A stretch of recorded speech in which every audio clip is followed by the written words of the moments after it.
E Total. também, eu sempre falo isso para todo mundo, assim. Cara, entre nas portas abertas. Meu nome é Juliana Coelho, hoje eu sou consultora sênior de ciência de dados na Deloitte. A Deloitte é o número um das Big Four de consultoria, né? No mundo multinacional, eu trabalho com visão computacional e técnicas de machine learning. Eu sou cientista de dados e eu passei por muita coisa até estar onde eu estou hoje. E é sobre isso que a gente quer conversar, né? Esse monte de coisa aí. Eu sei um pouco da história, provavelmente eu tô desatualizada, porque faz um tempo que a gente não se fala, mas vai ser legal conversar sobre isso. Acho que a gente podia começar falando um pouco sobre a sua formação mais acadêmica, né? Então, os passos que você fez ali de aprendizado. Eu fiz graduação em Geofísica na Universidade Federal Fluminense, aqui na UF, aqui no Rio.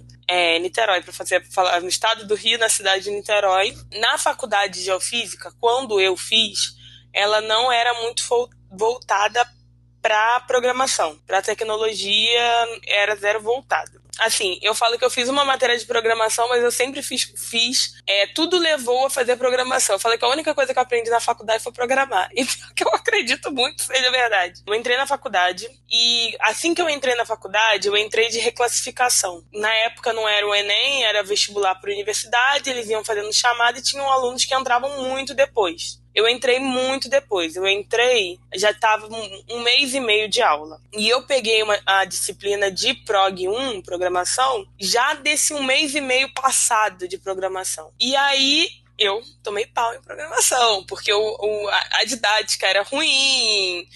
De primeira vez que eu tinha visto aquilo, e eu tava com aquela cabeça de que, tipo assim, eu não tinha que entender a fundo. Era aquele desespero, eu entrei atrasado na faculdade, vambora, eu tenho que passar. Tomei. Foi a melhor coisa que aconteceu na minha vida. Eu falo muito para as pessoas têm um medo de ter uma reprovação nas matérias. A melhor coisa da minha vida foi eu ter sido reprovado em prog. Eu tomei pau, fiz no período seguinte com um professor maravilhoso, maravilhoso, maravilhoso.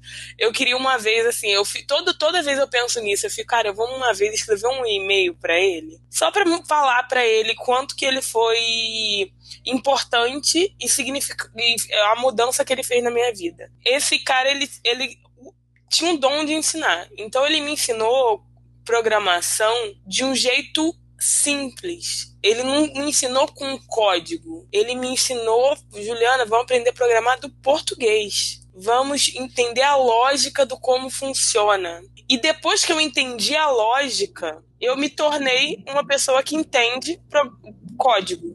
Porque eu entendo a lógica independente da linguagem. Isso foi uma grande modificação, assim. Aí, da primeiro momento, eu fui programar em Fortran. Fortran. Olha, eu não sou tão velha assim, eu vou fazer 30 anos esse ano, mas a universidade, na época, ela ensinava Fortran. Aí eu aprendi a programar em Fortran, e foi isso. Aí eu fui fazer iniciação científica. A única iniciação científica que eu consegui fazer, porque ninguém queria fazer iniciação científica nessa área, foi na parte de computação. Foi modelagem computacional. Mas era dentro da geofísica ou era com o Não, pessoal da olha, computação mesmo? eu gostava do rolê de rodar pelo Rio de Janeiro. Eu fazia geofísica na UF e fazia iniciação científica na UFRJ no Fundão. Tá, Deu entendi. ônibus. Então eu fazia o seguinte: eu saía da minha aula, ia para o LAMEMO, que é um laboratório de métodos e modelagens computacionais, tem uma ligação com a geofísica, mas tem mais área de computação. Aí eu fui programar em Fortran, modelagem computacional, coisas muito mais pesadas matematicamente, só que no código, no Fortran. E aí, nesse meio tempo, eu tava lá no LAMEMO, saiu Ciência Sem Fronteira, e aí eu fui fazer intercâmbio. Quando eu fui fazer intercâmbio, as aulas da universidade que eu estava eram muito boas. Eram lá na Tá. Itália. Então, onde eu resolvi novamente arrumar alguma coisa para fazer Computação. dentro da computação. Isso Voltei era para. que ano? Só pra gente se situar. Eu entrei na faculdade em 2010. Eu fui em 2014, voltei em 2015. Quando eu voltei em 2015, eu voltei num dia. Essa história é muito, muito bizarra. Eu fiz intercâmbio com uma menina que se chamava Jéssica Lima. Jéssica Lima. Mata não, Jéssica. Eu recebi um e-mail no intercâmbio de uma Jéssica Lima. Era a minha melhor amiga do intercâmbio. E eu abri o e-mail. Era um chamado para fazer um processo seletivo para uma empresa. Eu nunca abriria se fosse o nome de outra pessoa. E eu abri, era um processo seletivo para trabalhar para uma empresa de engenharia. E eu fui para esse processo seletivo. Aí eu cheguei no Brasil, eu me inscrevi pro processo seletivo e avisei, eu tô em intercâmbio. Falei, não, você faz a primeira entrevista, quando você voltar pro Brasil, a gente vê se você faz a segunda. E o que me fez entrar nesse estágio? O fato de eu programar. Então eu sempre falo que eu não escolhi a tecnologia. Desde 2015, mais ou menos, 2016, já era um mercado com muita falta de mão de obra. Só que nunca foi me apresentado como opção. Esse fato de eu nunca ter escolhido foi por isso. Meu pai, esse ano, que hoje eu sou consultora sênior, ele aceitou que eu não seguia a minha carreira de formação. Ele aceitou. Legal. Então, assim... Demorou um pouquinho. Não foi apresentado, assim. Meu pai e minha mãe não sabem o que eu faço. Não tem a menor ideia do que eu faço. Eu sempre gostei muito da parte de ciências. Eu gostava muito da questão de descoberta. Hoje em dia, olhando para trás, eu tenho consciência disso. Só que, no final das contas, assim, minha mãe e meu pai é militar. Mas o meu pai, ele vem naquela trajetória do militar que entra, da pessoa que é de classe média baixa, que a única saída para mudar de vida é a carreira militar. E a minha mãe casou com meu pai e não tinha muita instrução. Então, meu pai e minha mãe, eles não podiam me apresentar as opções. As opções que eles tinham eram as carreiras tradicionais. Concurso, estabilidade... Isso, curso, estabilidade, pensar em fazer concurso público e você ir para uma área tradicional. E no final das contas, eu lembro que no meu vestibular eu cogitei fazer estatística. Legal. E aí você pensar, quando eu fiz vestibular para os meus pais, o que eu ia fazer com estatística? Sim. É muito engraçado a gente comentar isso, porque hoje em dia, assim, tá bem mais óbvio que estatística é importante, porque tá colado aí na ciência de dados e é uma área que tá crescendo, mas realmente, na época que a gente fez o vestibular, ninguém falava em fazer estatística, assim. Eu ouvi falar de uma pessoa que fez, e eu lembro que na época eu falei, o que essa pessoa trabalha? Ela vai trabalhar no IBGE? Eu lembro que eu perguntei isso, porque era a minha única referência de estatística. Exatamente. Hoje eu almocei com a minha mãe, aí eu virei pra minha irmã tá querendo fazer outra faculdade. Aí eu virei pra minha irmã e falei assim, eu acho que se você, dependendo de onde você fizer uma faculdade, se for perto, acho que eu vou fazer estatística. Aí minha mãe, pra que você vai fazer estatística? Eu falei, mãe, sabe que eu trabalho com estatística. Eu trabalho com estatística, assim, eu queria ter um diploma da área que eu trabalho. Depois que eu terminei esse estágio, eu fui pro CBPF, não sei se você conhece, deve conhecer. Sim, Centro Brasileiro de Pesquisas Físicas, né? Eu conheço porque é pertinho do IME. Isso, é pertinho, bem pertinho. Tem uma galera do IME que vai fazer iniciação científica lá. Exato. O CBPF tem um projeto de parceria com a Petrobras. E é um projeto de inteligência artificial, processamento de imagem com dados de Petrobras. Então, eu era geofísica, que tem uma bagagem de geologia, e programava. Então, eu fui para o CBPF, entrei num programa chamado Programa de Capacitação Institucional, é uma bolsa chamada PCI. Eu fui bolsista do CBPF 1 ano e meio, quase 2 anos, nesse programa de capacitação institucional, que foi muito bom para mim. Até hoje, me faz ter um pé na pesquisa, que eu até hoje tenho um pé lá do CBPF, ainda gosto muito, ainda sempre participo das coisas. Fiz parte desse programa PCI do CBPF, depois eu fui contratada pela Fundação de Amparo à Computação Científica, que fica dentro do CBPF, e depois eu fui para a indústria. Esse fato do cientista de dados ter uma ligação muito grande com a pesquisa, para mim, é muito forte. Para mim, é muito importante você gostar de pesquisa. Eu gosto de reforçar isso porque a palavra cientista de dados, o cientista é relevante pra caramba nessa posição, sabe? Às vezes, assim, né, com o fato de ter ficado na moda e o pessoal só quer saber quanto paga ou quanto não paga, acho que pode parecer que isso é um pano de fundo, mas não, isso é relevante, né? Você é um cientista antes de qualquer coisa. É que antes só de a gente entrar, porque a gente já começou a entrar no assunto da ciência de dados, eu só queria entender, porque geofísica já é uma coisa diferente, sabe? Eu acho que muita gente não iria optar por isso e eu, por exemplo, demorei muito para ouvir falar sobre isso. Então eu queria entender também o que te fez escolher geofísica. Eu sempre gostei muito de geologia, sempre gostei muito de geologia. Tinha o quesinho de ciências dos meus pais, que eu falei que eu sempre tive, que não foi explorado, ainda tinha ali. E na época que eu fiz vestibular, na época que você fez vestibular também, não sei se você lembra disso, era a época que era o boom da geologia, porque tinha uma menina na novela, isso aí é bizarro, tinha uma menina na novela que fazia geologia, que era filha, eu não lembro, era filha da Cláudia Raia, quem fazia era a Mariana Ximenes, ela fazia geologia. Foi o curso mais concorrido depois de medicina. Caraca, eu não lembrava disso, entendi, muito bom. E aí eu queria fazer geologia, graças a Deus eu não passei no vestibular para nenhuma faculdade próxima, eu passei para rural. Eu fiz vestibular para geologia. E aí um professor meu do cursinho falou assim, o namorado da minha filha faz geofísica, muito parecido com geologia, presta para geofísica também. Prestei para geofísica. Aí eu passei para geofísica e demorei para sair o resultado da rural. Então eu fui fazer geofísica, graças a Deus que eu fui fazer geofísica. Porque a parte matemática e programação sempre me pegou muito mais na faculdade do que geologia. Então foi por esse caminho. Olha que doideira, a novela mudou a minha história.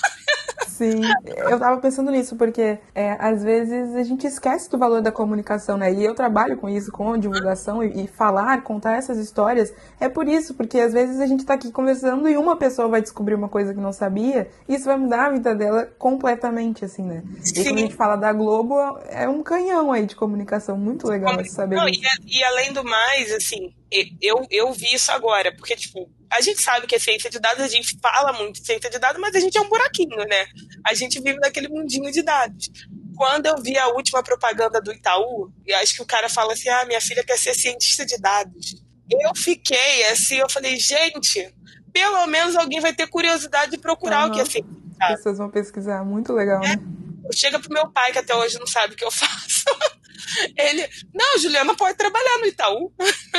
Apresentar possibilidades e permitir as pessoas sonharem com coisas que são importantes, né? Acho que ciência no Brasil, com certeza, e o cientista de dados também, a gente precisa de muito mais gente, né? Que pelo menos saiba do que é e tenha interesse. Então, acho muito legal. Acho então que você fez a transição para ciência de dados já na indústria. A gente parou na etapa que depois você passou por essa parte da pesquisa, iniciação científica. Eu estava na área da pesquisa, só que eu sou uma pessoa extremamente imediatista. E eu não gosto da área teórica. Desde a época da iniciação científica, meu orientador, eu queria as coisas muito aplicadas na hora e tudo mais. Eu queria tudo urgente. Fui fazer mestrado, comecei o meu mestrado na UFRJ, na engenharia civil, tem uma linha de sistemas computacionais que cai para inteligência artificial. As histórias, quando você revê as histórias, você fala que é muito destino das coisas. Eu tinha uma amiga da época da geofísica, que eu não via ela há muito tempo, que ela nem se formou comigo, ela saiu, foi para a FRJ, foi fazer outro curso. Eu me formei, fui fazer outras coisas da minha vida e resolvi fazer o mestrado. Eu fui pegar o ônibus 485, acho que todo mundo que vai pro Fundão sabe que ônibus é esse. Sim, eu ia pro Fundão fazer cursinho de alemão, cara. Peguei o 485, entrou no ônibus uma amiga minha chamada Ana Letícia, que fez geofísica comigo. Aí eu falei, Ana, você está aqui, não sei o que, ela tá fazendo faculdade aqui. Eu falei, que legal, vamos marcar de almoçar. Te marcou de almoçar. Tava nós duas sentadas na mesa, chegou um menino que eu tinha zero contato, assim, a gente fazia aula junto, Burguesão, que é um restaurante que tem ali no final do CT, tava cheio, eu chamei ele pra sentar na minha mesa. Falei, senta aqui, tudo bem, Jean? Tudo. Aí ele comentou comigo, aí eu tava comentando o que eu tava fazendo, ele falou, não quer aplicar pra minha empresa, não? Aí eu falei, não, sim. Não, aí eu, tá bom, vou aplicar. Não mandei o currículo. Aí ele me ligou, falou, Juliana, manda o currículo e tudo mais. Aí eu mandei o currículo pra ele e eu fui trabalhar na Radix. A Radix eu conheço por acaso, porque é de um imeano, né? Tem muita então, gente lá. Na época da minha graduação, era exatamente mais ou menos essa época aí, então o pessoal que trabalhava na área de petróleo estava super bombado, né? A galera, a Petrobras também estava indo super bem, mas a Radix estava crescendo muito, então falava-se muito sobre Radix, muita gente estagiava na Radix, então foi assim que eu conheci a empresa. Quando eu fui trabalhar na Radix, porque ciência de dados hoje é um nome lindo, maravilhoso, mas há 3, 4 anos atrás não era. Eu demorei para entender o que eu era uma cientista de dados, porque eu trabalhava com Eu processamento de também. imagem.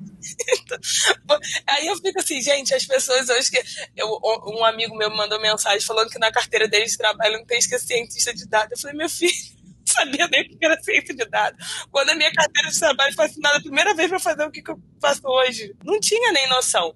Eu tinha, assim, eu aplicava as técnicas, eu aplicava caminhos, técnicas de segmentação, várias técnicas, o atestado de várias técnicas de processamento de imagem e de ciência de dados na pesquisa, para resolver o meu problema, classificação e tudo mais, e não tinha esse nome, É ciência de isso. dados. O boom de ciência de dados veio quando eu já estava na Radix. Aí veio o boom de ciência de dados. Aí começou o desespero do que é, todo mundo precisa de um cientista de dados. E aí começou a glamorização Sim. da Foi profissão. assim, acho que eu vejo um pouco isso, assim, você tava surfando, veio a onda, você tava em cima dela e de repente você falou, ih, tem uma onda aqui embaixo de mim. É mais Exatamente. ou menos isso. Exatamente. Eu falei, gente. Aí todo mundo fala, não, o que você fez para planejar a sua carreira? Eu falei, gente, eu não planejei, eu fui vivendo, e quando catapult, eu falei, gente, eu tô aqui, nessa onda aqui. E eu acho que no final das contas, eu acho que é muito você seguir o que você gosta, entendeu? E Total. também, eu sempre falo isso para todo mundo, assim, cara, entre nas portas abertas. Acho que o meu diferencial de muitos amigos meus e tudo mais, por eu não ter sido apresentada para muita coisa, eu não tinha um futuro escrito para mim. Eu não tinha, eu tenho que fazer isso, eu tenho que fazer aquilo, eu tenho que fazer aquilo. Eu nunca tive isso. Eu sempre falei assim, gente, eu vou fazendo as coisas. Assim, eu tenho que fazer, eu tô na UF. Mas tem uma iniciação científica na UFRJ? Eu vou para o UFRJ. Eu sempre fui assim. Tem um intercâmbio? Mas eu tô no final da faculdade. Eu vou pro intercâmbio. Eu nunca fiquei fazendo grandes planos milimétricos para minha vida. Nunca fiz planos milimétricos. Então, assim, a tecnologia é uma área muito carente. Quando você entra nessa área, as portas se abrem muito mais. Não me vejo mais na geofísica, que é uma das coisas que eu critico muito a área, por causa desse lugar de fala, dessa representatividade, de você ser quem você é dentro da tecnologia, que isso não me daria em outras carreiras. Isso só é possível porque você tem uma falta muito grande de mão de obra. E eu acho que a gente, como mulher preta, como mulher, a gente tem que usar essa questão da tecnologia, não ter pessoas para incluir representatividade. Porque se você é boa e você aparecer ali, o cara vai pegar, ele não tem muita... Ele pode ter suas questões lá, mas ele vai ter que te ir com todas as questões dele. E o que é melhor ainda, a gente se coloca numa posição de poder escolher, né? Então, você pode não trabalhar com um chefe abusivo, racista, o que for, porque você tem espaço em muitas outras empresas, né? Tem muitas empresas que disputariam muito uma Juliana Coelho, por exemplo, que tem experiência, então, ainda mais com a senioridade que você tem hoje, tem muita empresa precisando. Exatamente. Então, hoje em dia, assim, eu estar em uma empresa é escolha completamente minha. Sempre falo isso, é uma escolha completamente minha. Eu ter feito essa trajetória, assim, antes de eu vir para Deloitte, meu chefe, que não me mate, mas ele acho que imaginava isso, eu fiz um bolão. Eu apliquei para 3, 4 processos seletivos, eu estava no final dos 4 processos seletivos, esperando o resultado, estava no final de 3 processos seletivos. Meu diretor daqui do Rio, da Deloitte Rio, ele veio falar comigo no LinkedIn e ele, assim, conseguiu que eu saísse dos 3 processos seletivos e viesse para a Deloitte. No final das contas, quando você tem uma pessoa com experiência e tudo mais, vira um bolão corporativo, uma coisa meio bizarra. Vira um bolão corporativo. E eu acho muito bom, assim, eu bato muito no peito de me ter nessa posição como mulher preta, assim. E eu não falei isso no começo, eu sou cientista de dados só de indústria. Então eu sou cientista de dados, projeto Braskem, Petrobras, Vale do Rio Doce. Trabalha com um monte de homens. Eu só trabalho com um monte de homem. Então, o cliente é só homem, a equipe é só homem. Então, quando você apresenta um trabalho de dados com a cara de uma mulher e com a cara de uma mulher preta para a indústria, eu acho muito importante. Assim. Eu acho muito importante. Essa foi a minha experiência trabalhando numa startup que prestava serviço de IA e Machine Learning para empresas. É isso, o meu time, os meninos eram meninos, os clientes eram homens. Você agora vai cuidar do projeto tal. era eu e vários caras muito mais velhos, entendeu? Então, é muito essa dinâmica mesmo.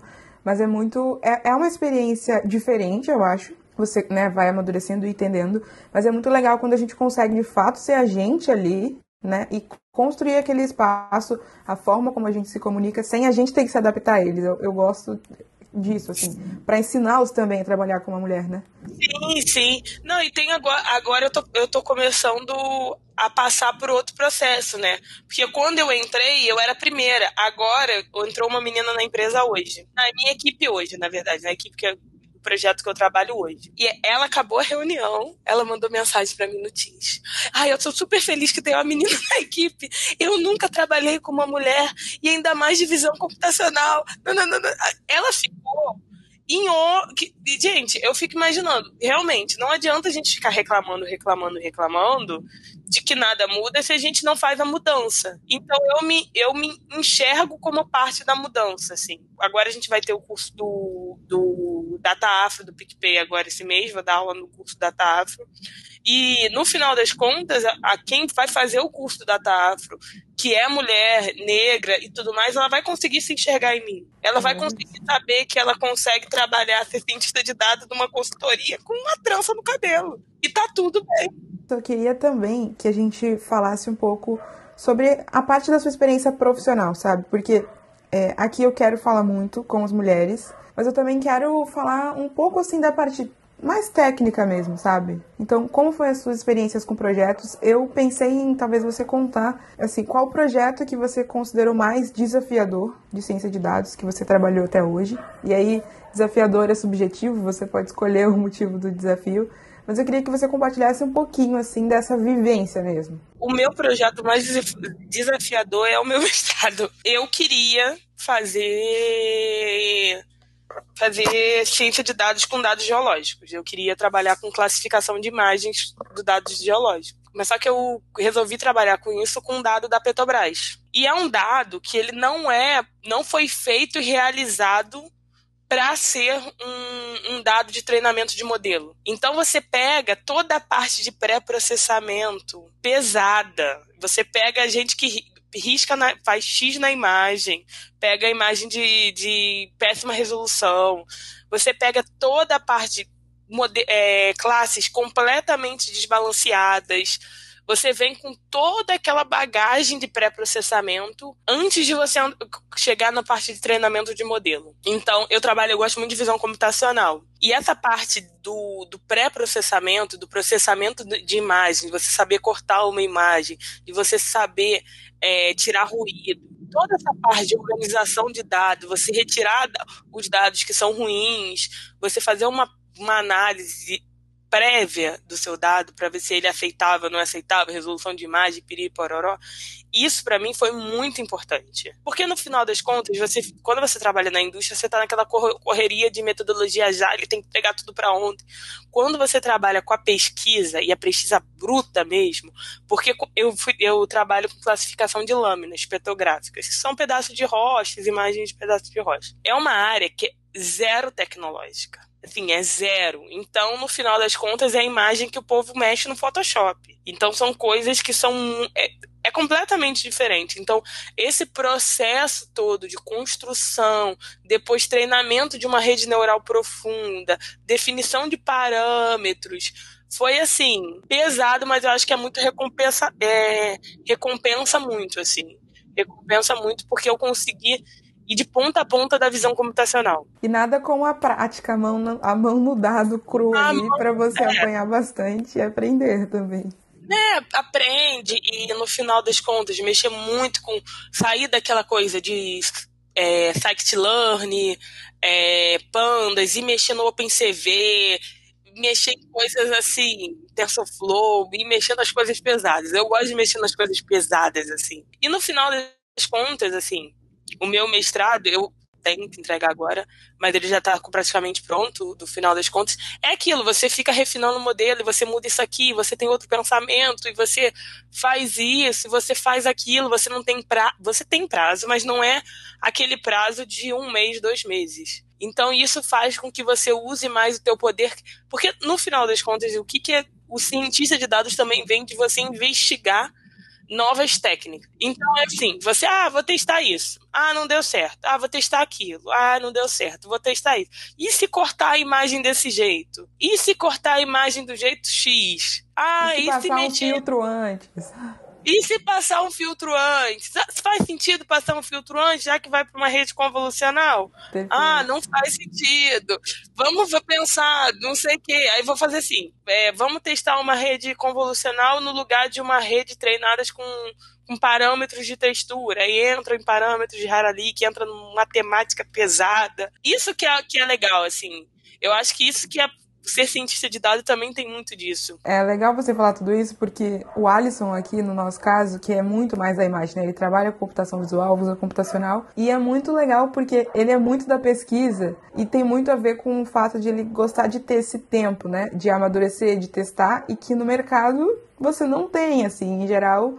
É você pegar ali o que já foi testado por um outro cientista, às vezes você vai pegar uma referência, um paper, e vai tentar aplicar para conseguir um resultado imediato. Mas tem que ter alguém, né, lá na academia, por exemplo, que está fazendo esses testes e está descobrindo coisas novas com o tempo, porque não tem como você pesquisar se for tudo para ontem. E eu acho que por isso mesmo que eu falo que o meu projeto mais desafiador é o meu mestrado, porque eu pude em todos os buracos dele. Porque na empresa você não consegue em todos os buracos.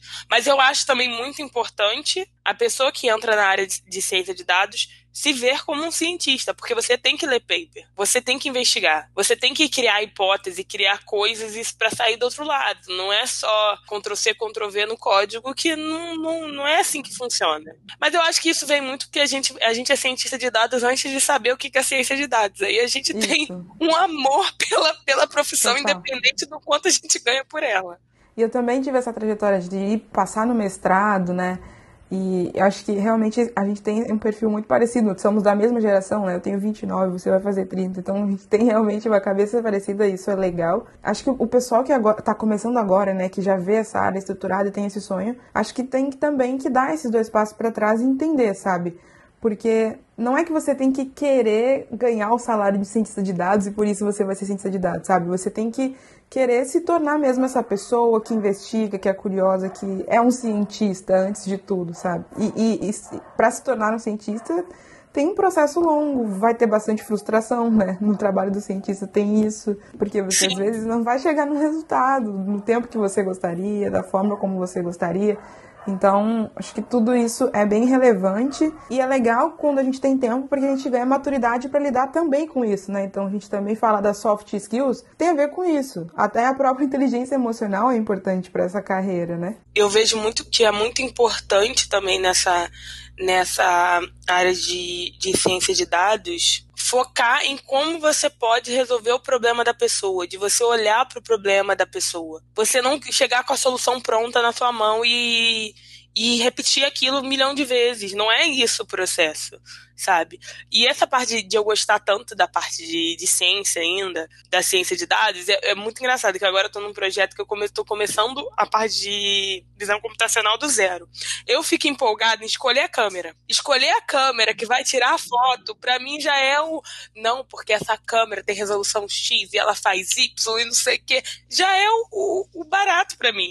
Eu já gosto de toda a parte, todo o processo, assim. Aí que sonho, né? Você participar do zero, porque, cara, o resultado lá no final, a qualidade vai ser muito melhor. Exatamente. Eu tô amando essa parte desse projeto, que eu tô, assim, escolhendo o que eu vou trabalhar depois. Eu tô escolhendo tudo minimamente. Aí um amigo meu virou pra mim e falou assim: pô, mas isso não é trabalho de cientista de dados? Cotar a câmera, ver resolução? Eu falei: meu filho, isso não é trabalho de cientista de dados. Eu desisto da vida, porque pra mim é tudo trabalho. Não é só criar modelo. É um sonho, na verdade, porque a gente, cientista de dados, tá cansado de passar o dia reclamando dos dados que chegaram pra gente de qualquer jeito, que não foram pensados para aquele trabalho, e a gente tem que se virar para processar aquilo. O meu mestrado, gente, se eu escolhesse a câmera que fosse tirar foto do meu mestrado, eu ia amar, ia ser meu sonho de consumo. Espero poder fazer isso no doutorado, que são 4 anos, dá tempo. Espero que dê tempo, né?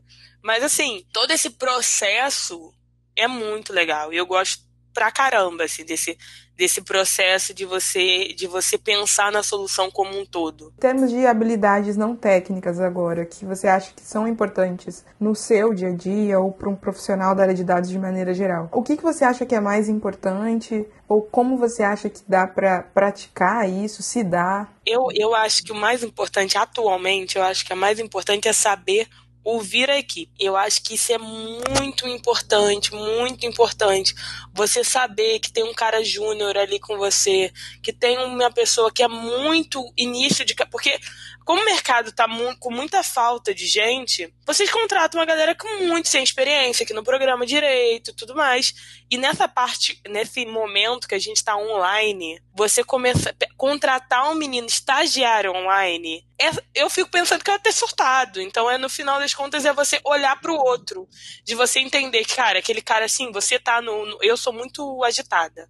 Você tá no pique louco, mas, cara, abre a tela com a pessoa, explica pra pessoa, faz ela mexer na ferramenta, você usa a ferramenta, faz ela mexer, faz o beabá com ela, sabe? É você ter um olhar de companheirismo e de entender que aquela pessoa vai estar dentro da sua equipe. Isso, pra mim, é o mais importante, um dos mais importantes. E o outro, pra mim, de soft skill, é de você sempre estar linkado com as pessoas boas da área. Você sempre querer saber quem está fazendo o quê, onde está, a rede que saiu, por que saiu, o que mudou. Porque no final das contas, assim, por mais que a gente não vá trabalhar, a gente tem que saber quem são, onde estão, como a gente é cientista, a gente tem que saber quem a gente vai procurar quando o problema chegar na gente. Eu trabalho com indústria, mas eu dou aula no Data Bootcamp também. Sempre que tem evento do iFood, do Nubank, são problemas completamente diferentes da minha realidade,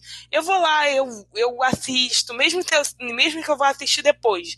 Eu vou pra academia fazer uma bicicleta, fico lá vendo live, fico vendo as coisas que estão acontecendo. Porque é legal você saber o que a galera tá fazendo. É muito legal. E também você conseguir passar pras pessoas. Também, isso é muito importante também. Você conseguir pegar uma pessoa e fazer com que ela entre no mercado de trabalho sem aquilo ser uma coisa traumática. Eu achei muito bom, e isso eu acho que também se conecta com algo que eu pensei quando a gente estava conversando, eu estava ouvindo você falar sobre essa trajetória, porque tem essa discussão, né, que para mim nem é mais polêmica, mas tudo bem, que é sobre a questão da faculdade ser ou não necessária. Assim, a gente sabe que na ciência de dados a base teórica e técnica ela é relevante, mas eu acho que a faculdade e as experiências acadêmicas, elas têm um potencial muito grandioso dessas redes mesmo, do network, das conexões. Então, olha como várias portas foram abertas para você por pessoas que você conheceu, porque você estava no intercâmbio, porque você estudou geofísica, sabe? Então, e aí no mercado de trabalho isso continua, né? Então, você não se isolar ali é muito relevante para a sua carreira e para você também contribuir com essa indústria, com esse mercado que você está trabalhando. E é muito bizarro esse negócio de você não se isolar. Porque eu te conheci no evento. Exatamente. Com a Paola. Que eu conheci a Paola em outro evento. E aí vai a rede, tipo, no Data Bootcamp. O Data Bootcamp, eu fui dar aula no Data Bootcamp porque eu conheci a Thaís Viana, que é professora lá do Infinet. Conhece? Que trabalhou com o Alisson, que trabalhou no Infinet. Olha a rede. É muito, todo mundo se conhece. E aí, a Thaís foi convidada da Jéssica, que é uma menina que hoje está na McKinsey, que é de consultoria. Sim. Você conhece ela também? Ela trabalha. Então, no final das contas, assim, é uma rede que se conecta e a gente tá todo mundo aqui junto. Então, a questão da comunidade, você em eventos, você saber quem é muito importante, assim. E foi muito importante até para mim, em questão de aplicar, de entender que eu era cientista de dado. Foi porque eu fui vendo as pessoas, eu fui vendo várias pessoas e fui falar assim, eu quero ficar com essa galera aí, eu não quero ficar longe dessa galera, não. Eu também queria que você desse um conselho, assim. Eu gosto de fazer esse exercício, por exemplo, se você fosse voltar no tempo para falar com você mesma, assim, o que você acha que você diria, assim, para seguir o que estava sendo feito, ou você teria feito algo diferente? Eu ia falar calma, porque eu sempre fui muito assim. É porque eu fui criada você entende um pouco esse processo. A gente, quando a gente vem de uma família que a gente vai ser a primeira geração a fazer uma universidade e tudo mais, a gente faz aquilo com muita pressa, a gente tem que dar muito certo. Então a gente se desgasta muito no processo. A gente se desgasta muito, assim. Eu hoje tenho uma vida tranquila, bem resolvida, corri pra caramba pra estar aqui, corri muito, assim. Mas, assim, isso me sobrecarregou muito emocionalmente, criei ansiedade. Hoje em dia eu tenho uma vida muito mais calma, hoje em dia eu consigo lidar com isso melhor, mas, tipo, calma, vai dar certo. Tá tudo certo, vai dar certo, calma, respira que vai dar certo. Eu consegui respirar de um ano pra cá, mas, assim, a gente fica tentando se provar muito e querer fazer muita coisa ao mesmo tempo. Eu ia falar, calma, se fosse me dar um conselho, eu daria calma. Sim, nossa, eu me identifico muito, assim, eu também geralmente falo isso, porque, e eu acho que conversando com pessoas iniciantes, eu identifico que as pessoas têm essa angústia, né, esse, cara, precisa funcionar, e será que eu vou conseguir, será que vai dar certo, será que eu vou ganhar um salário bom, e muita dúvida, muita ansiedade de chegar rápido, e sim, faz sentido, a gente também mora no Brasil e a gente sabe que essa vontade de prosperar, né, essa necessidade, inclusive, ela é um motivador. Você quer garantir que no futuro você vai ter uma condição boa, mas nisso a gente realmente, eu acho que se afoba, assim. Então, às vezes a gente tá na graduação e a gente tá, nossa, eu não sei nada, mas como é que vai ser? Cara, relaxa, você tem que entender aquele processo, usufruir daquele momento, aprender o máximo que você pode aprender ali onde você tá. Então, eu olho pra trás muitas vezes e vejo que na graduação eu já sabia muita coisa pro nível que eu tava, sabe? Mas naquela época eu achava que tudo era pouco, que precisava ser mais, que precisava ser mais rápido. Então, eu também tô super alinhada com esse conselho, assim. Eu vejo muito quando eu pego a galera, o Júnior, assim, eu tô com um menino trabalhando comigo. Júnior, ele às vezes me manda áudios desesperados. Aí ele fica assim, tipo, 7 horas da noite. Não, se você quiser, a gente entra agora numa reunião. A gente conversa agora. Eu fico, vai dormir. Vai tomar um banho. Respira. Respira, o mundo não vai acabar. Eu tô de boa, vai dar tudo certo. E esse processo da gente ir acalmando também, isso aí vai um pouco da experiência, da gente se entender. Meu cachorro tá aqui no colo, gente. E aí, é perfeito isso que você tá falando, porque é a gente compartilhar isso também. Então, talvez por a gente ter tido essas trajetórias, às vezes solitárias também, né? Correndo louca na frente. Por exemplo, não existia ciência de dados, então a gente realmente estava ali meio que desbravando, né? Quando vê, você estava lá. Mas agora a gente também pode ter esse comportamento de ajudar e de acalmar quem tá vindo atrás. Então, e acho que a gente pode reforçar a indicação para quando os eventos presenciais voltarem para o pessoal participar, porque realmente nos eventos a gente acaba conhecendo muita gente despretensiosamente e muita coisa acontece depois, né? As coisas vão convergindo, então é muito legal. Muita coisa acontece, assim. Eu tenho 2 amigas, eu fui uma vez no evento da ONU e eu conheci uma moça que era dona de uma startup. Eu tenho 2 amigas hoje que trabalham com ela porque eu conheci ela num evento. Você faz uma rede, vá nos eventos, conheça as pessoas e você cria vínculos, amizades que são muito importantes. Quando voltar, eu tô doida pra voltar aos eventos. Tô doida por um evento, tô doida pra bater um papo com o pessoal, ver todo mundo cara a cara, porque é muito bom, assim. Sinto muita saudade. A oficina do AfroPython, as coisas voltarem a acontecer, dar aula ao vivo. Bom, aproveitar que você falou do AfroPython, também queria abrir agora o espaço, se você quiser divulgar algum projeto para o pessoal conhecer, que seja para quem está iniciando ou não.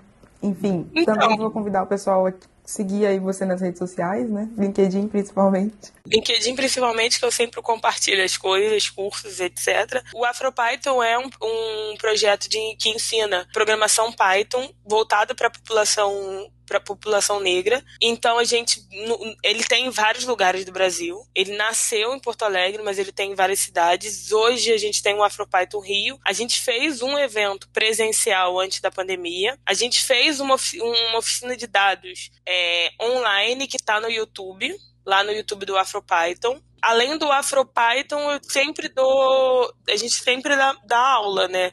Eu sou professora do Data Bootcamp, eu sempre estou dando aula em projeto, eu sempre estou olhando o que está acontecendo. Hoje o meu estagiário falou para mim, uma amiga minha já teve aula com você. Eu fico toda feliz quando encontro alguém que já teve aula comigo. Não, você assim. é uma das pessoas que eu gosto de indicar também. Quando alguém me pede, eu falo, fala com a Juliana. Eu fui num. Deixa eu lembrar. Eu falei em algum lugar que você me indicou. Foi no Vai na Web, não? Foi no Vai na Web. Foi no Vai na Web, que eu amei também. Legal. Vai na Web, vale a pena o pessoal também seguir. Tecnogueto, vale a pena também. É. Tecnogueto também conheci em evento. Eu estava organizando um evento numa comunidade de mulheres e o Make Code. E aí eu conheci o Digão e chamei as meninas pro evento. A gente vai se achando aí nos eventos e a gente vai criar uma ilhazinha nossa. Vou deixar alguns links aí na descrição pro pessoal, Afropython, etc, cursos, informação. Mas é aquilo que você falou. Gente, vocês têm que seguir, segue quem tá liderando aí. Então, descobriu a Juliana, segue a Juliana que você vai descobrir muita coisa legal. Eu queria agradecer muito esse papo, foi muito legal. Tô muito feliz de ter você aqui e que mais pessoas te conheçam, né? Sei que você já faz muita coisa, mas quanto mais gente conhecer, melhor. Quero convidar o pessoal a se inscrever no canal e continuar acompanhando, porque eu pretendo trazer mais mulheres incríveis como a Juliana pra gente conversar. Eu só queria agradecer mesmo e queria reforçar que a gente vai se encontrar no presencial. Que a gente tem que se encontrar no presencial. Antes da pandemia, a gente aqui pensava em possíveis coisas para programação dinâmica, inclusive presencialmente, mas tudo foi suspenso. Mas a gente sabe que um dia vai voltar. Então, estamos na torcida aí para todo mundo, né, tomar a vacina e a gente conseguir voltar a fazer coisas bacanas também. E tomar a vacina que tem, gente. Não é pra ficar também escolhendo vacina, não. Sommelier de vacina é tomar a que tem.